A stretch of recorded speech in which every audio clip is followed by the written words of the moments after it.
Welcome back to my Excel for Scientists tutorial series. In this video today, we're going to be talking about correlations and regression. So we're going to be walking through that, how to figure out if two things are correlated or not. Before I get started, I do want to let you know you can download all this data so you can work right along with me from a link in the description below. It's going to take you to a site that has all of the workbooks and stuff that you would need for this entire series in it.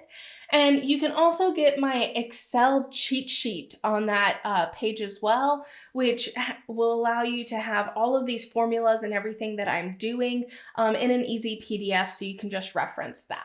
So let's get started in today. So today we have country, year, working hours, depression, and anxiety. So what we want to see, if you saw the last video, we looked at if it was significantly different rates of depression depending on the hours worked above or below 2000s. Today we want to see a little bit more about the actual rates and how they actually correlate together. So what we want to do is I always like to visually look at this first. So I'm going to come in here. I'm going to insert a scatter plot and I'm going to add a trend line to it. And there we go. So right now you can't see the actual trend line, and that is because it is being hidden. So you can see it's like right there. So what I'm going to do to bring it out more so it's not as hidden is I'm going to forward and backward cast it by periods. And that's not even close to enough. Okay, let's make it like 100 periods. There we go. There we go. So at least we can now start seeing it. So I'm not going to show you how to format this or anything else beyond that because I already have a video on it. You can check it out above on how to format these to actually make them look a lot better. All I'm trying to see is a basic thing. So this is an R-squared value of 0.1135 is working hours on my x-axis and depression on my y-axis. So now what I want to know, and I can make this a little bit smaller now that we can see the trend line, is this even significant? Like, is this a significant correlation? I want to know more information about these correlation together, and I'm going to find that out by running a regression analysis. So we're going to go up into data, and then we're going to click data analysis in this analysis section over here.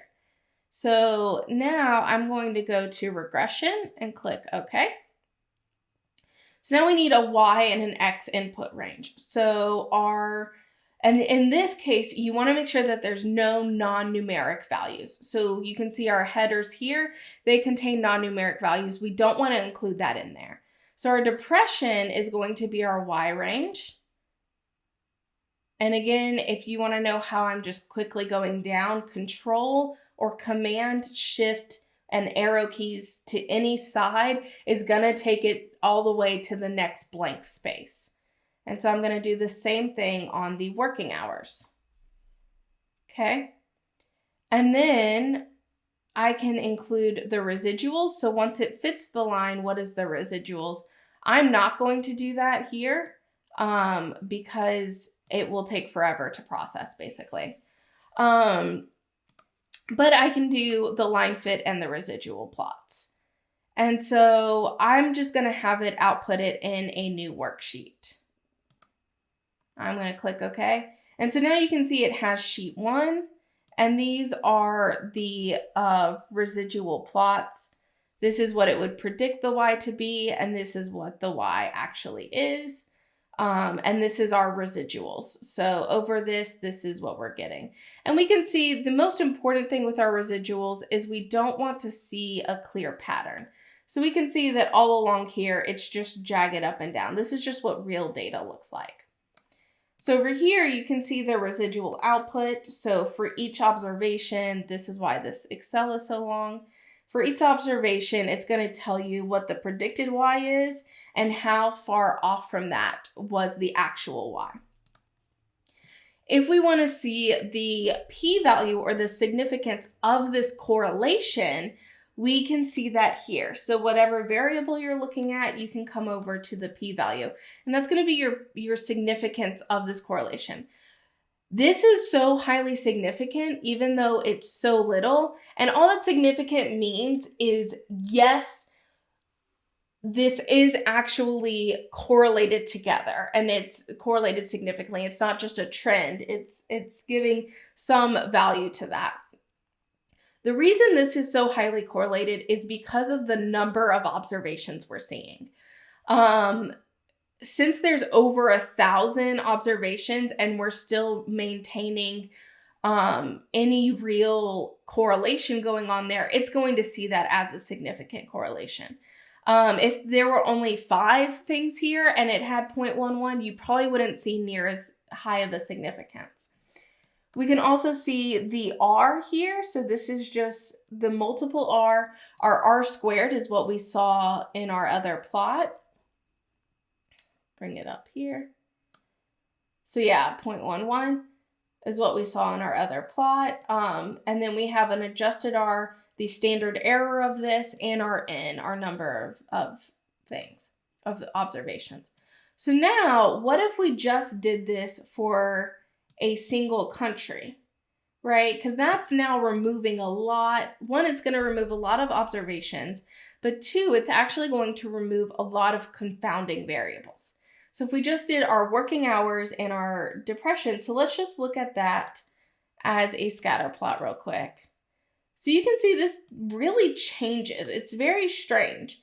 And so this to me would suggest that there was probably something happening where these layers were lower, and then we get more of what we would see as a trend happening.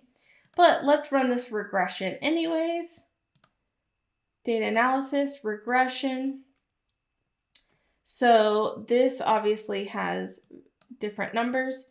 So I'm going to delete both of these areas out because I just want specific ones. So if we have the depression rates for Argentina, and we're just going to then put in the working hours for Argentina, and then just put it into a new thing.